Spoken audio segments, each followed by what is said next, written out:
This Land is Our Land, Myths, Facts, and Mysteries, written and narrated by John Rayburn. The Way It Began. Dating back millions of years ago, humans managed to survive by forming collectives of a sort, tribes in other words. Individuals wanted to be sure they got to stay under the protective wing of the tribe, so they did the best they could to show they were worthy of being part of the group. There were various ways of doing that, maybe by being the best hunter, or perhaps coming up with the best shelter for wherever they were. Later on, those who turned out the best kind of tools achieved recognition enough, they became more or less indispensable. All this led to efforts to be the best in something, a natural human instinct.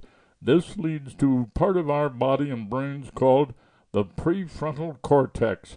Certainly that's not a term familiar to most people, but it played a highly important part in the development of those earliest humans. It brought about respect for other members of the tribe and acceptance of the idea you certainly should be sure to show that respect. Don't steal their food, don't steal their mate, don't try to take over their shelter. These were implicit rules they had to live by, or risk getting kicked out of the tribe and making often futile efforts to get along all by themselves. During those long-ago days, various kinds of competition kicked that prefrontal cortex into high gear, a pace that exists as much or vastly more so to this very day.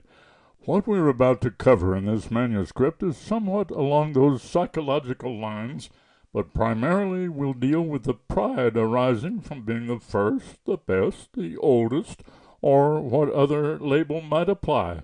For part of our coverage, we decided to look into the oldest locations in the U.S. part of the world and the pride they generate. One long-mentioned story may not be accurate. You've probably heard, more often than not, that St. Augustine, Florida, is the oldest city in the United States, and that has been used as a slogan of pride by the residents. However, as it turns out, it isn't necessarily so, as we discovered after delving into the topic. Yes, St. Augustine